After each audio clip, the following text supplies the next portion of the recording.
In today's video we're going to light and decorate this YouTube studio.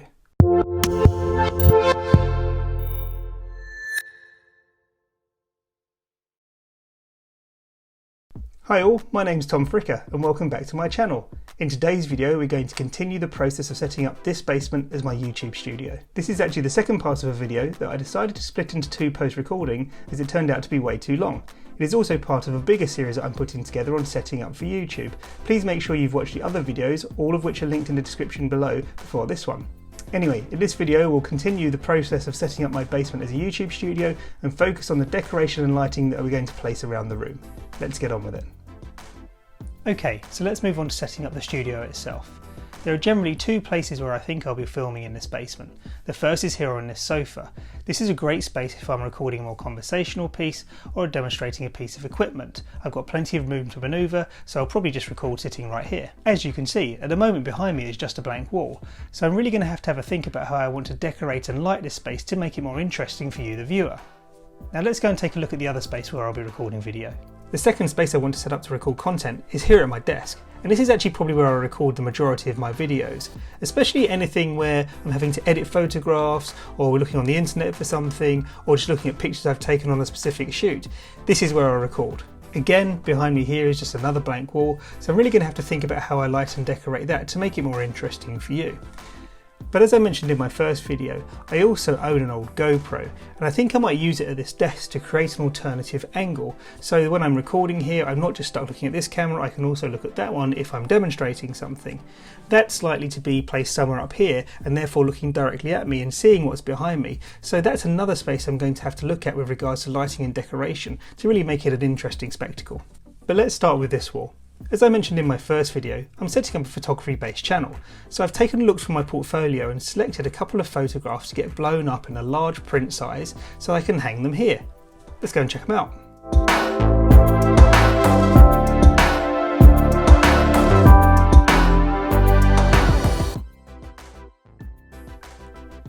And so here are the prints. I'm delighted as to how these have turned out. There have been a lot of YouTube videos put up recently with regards to the importance of printing your photography and seeing it in a large scale format. The likes of Jared Polin and James Popsis have really emphasised the fact that seeing large scale prints enables you to really appreciate the details of what your camera has captured.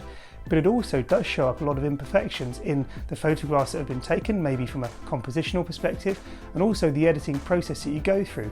These are a really useful tool to making future adjustments as to how you approach photography, and I think you'll really see an improved product when you do look at these large scale prints.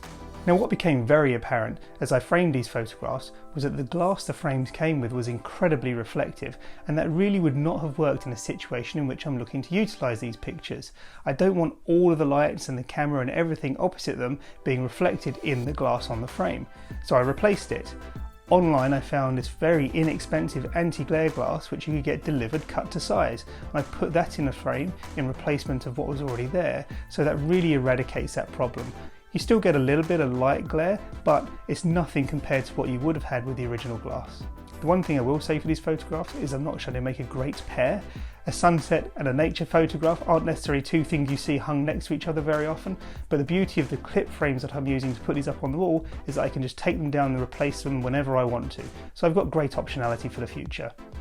So with that said, let's go and get these on the wall.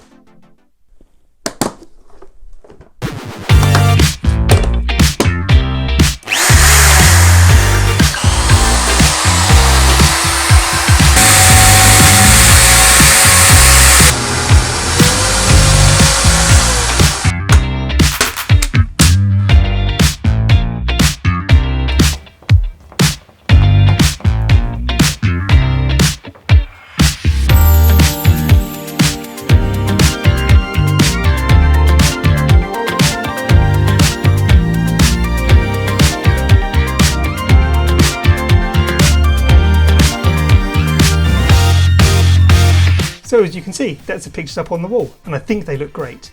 Trust me, they are hung straight. Whilst they are perfect rectangles, nothing in this room is level, so the floor is not level with the ceiling, and it was an absolute nightmare trying to figure out how to hang them, but the trusty spirit level saved the day. So to light this wall, I purchased this inexpensive spotlight based uplighter from Amazon. They cost around £15 in the UK or around $15 in the US. And into that I'm going to put this Philips Hue spotlight. I bought a number of these in a Black Friday sale on Amazon a few years ago with the idea of putting them into the ceiling in this room. However, I didn't realise that they're too long for ceiling fixtures, but it will work perfectly in this. The beauty of the Philips Hue system is once I've got it in place and I've got the settings right, I can just save those as a preset on my phone, and every time I want to record something I can just ask Siri to set that preset up for me. Ultimately, my plan is to use these to cast some light up the wall to highlight the photos in the background. Let's see what it looks like.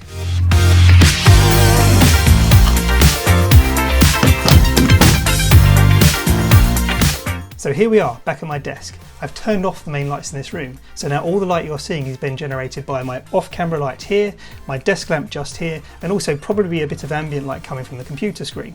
Let's see what happens when we turn on the Hue basement light.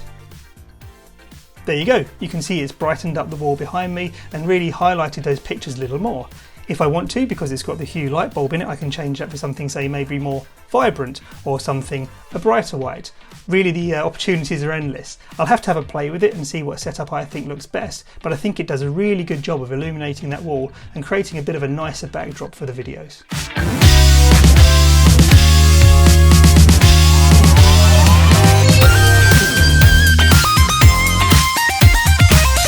So here we are back at my desk. I've turned the main lights on just for now as we finish off this section of the room.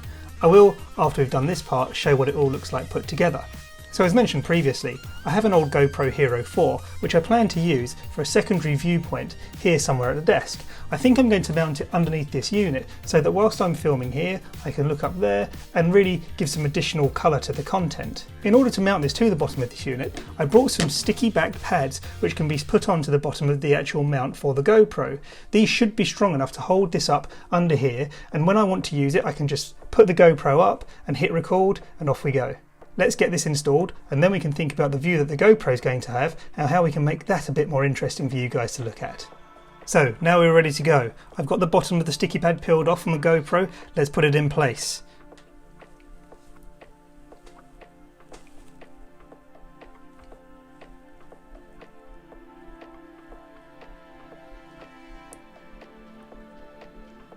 If you're wondering why I'm looking down here, I've synced my GoPro with my phone so I can see the image that it is showing down here in order to get this right. That looks about good.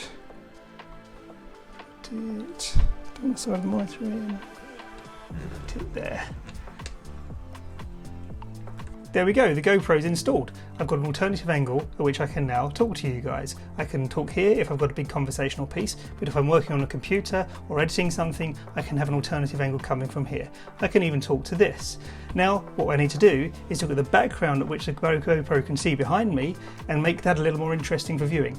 Also, I need to light it a bit because, as you can see, these overhead spotlights are really causing a lot of flicker with the GoPro, and as I mentioned earlier on in my video, my hope is not to utilise those. So I need to put a bit of lighting in the background here to create a bit more of an interesting scene also. Let's do that.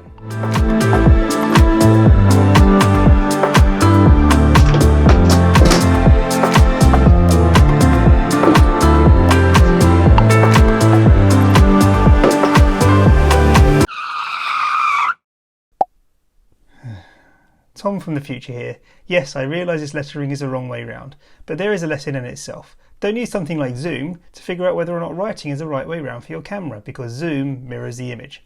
Anyway, if you can figure out what this says, why don't you go check out my Instagram?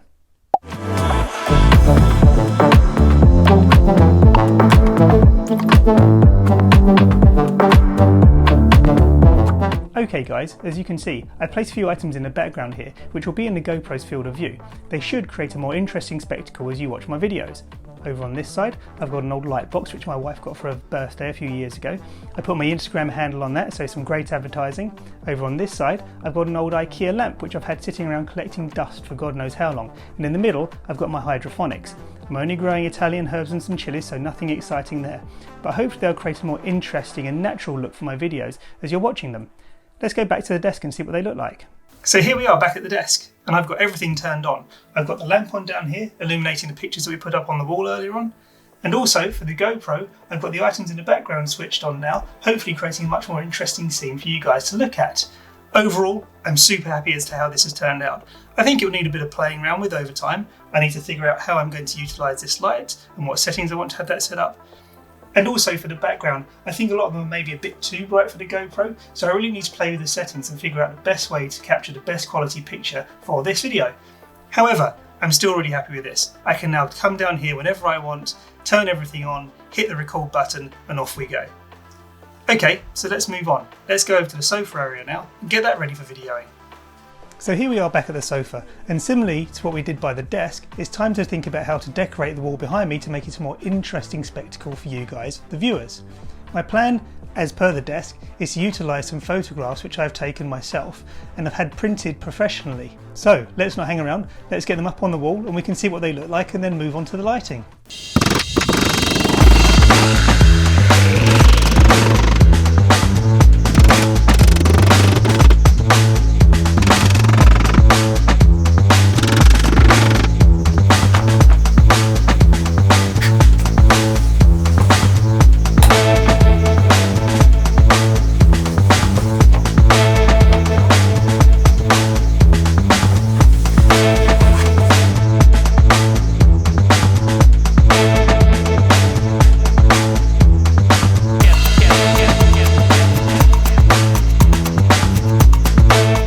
Okay, so there we are. The pictures are up on the wall and I'm really happy with how they look.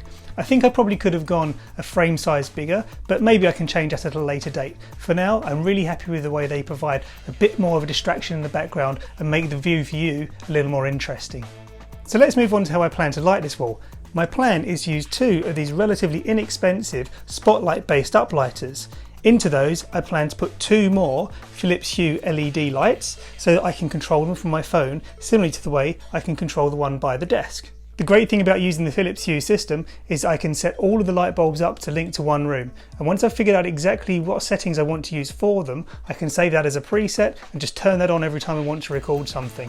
Let's put these in place behind the sofa and see what they look like. So here we are back in the basement, and as you can see at the moment it's quite dark. The only lights I have turned on are my off-camera light and those that I've just put behind the sofa.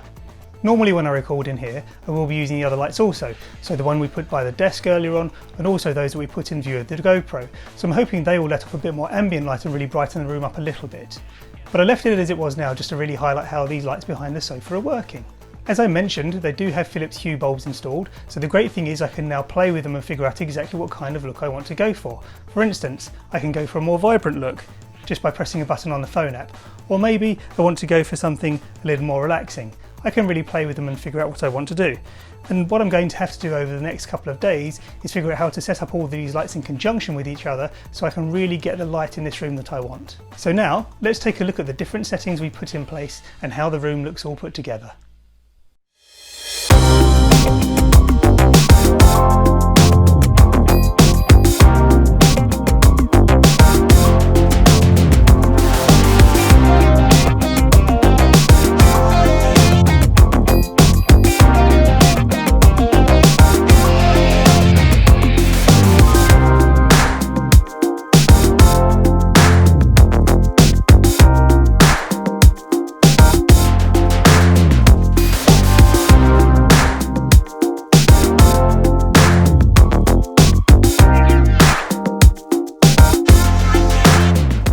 I'm really happy with how this room has come together. It gives me the space to create content with minimum fuss. I can just come down here, turn everything on and go. If you follow any other YouTubers, you'll probably see that a studio is something which evolves over time as equipment is upgraded and changes are made.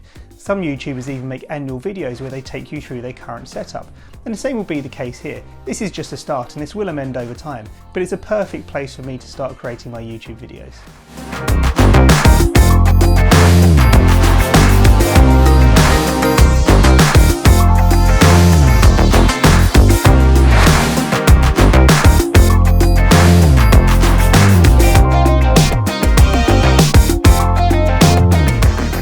You're probably wondering how this video series applies to you. It's very unlikely you're going to have exactly the same setup as I do here, but the point really is if you thought about starting out on YouTube and you have a space that you'd like to dedicate to it, anything is possible. I really just wanted to demonstrate the thought process, the way of going through understanding how you're going to control the light. It may be that you just have a blind that you can pull down over your window, or just stick some cardboard over it. Anything will work.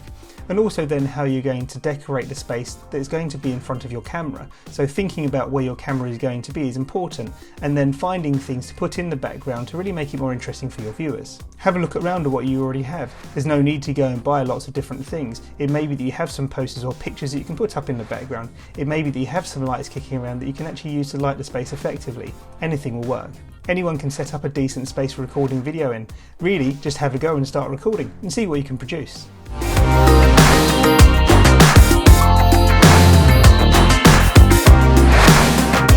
So that's it for today, folks. I hope you've enjoyed this video. There will be one final part of this series where I take you through some of the digital assets I use to create my videos. So things like the intro titles, the pop-ups, and also the end screen. I'll show you where I get them from and how I use them. But speaking of pop-ups, if you've enjoyed this video, please consider liking and subscribing. And until next time, have a great day.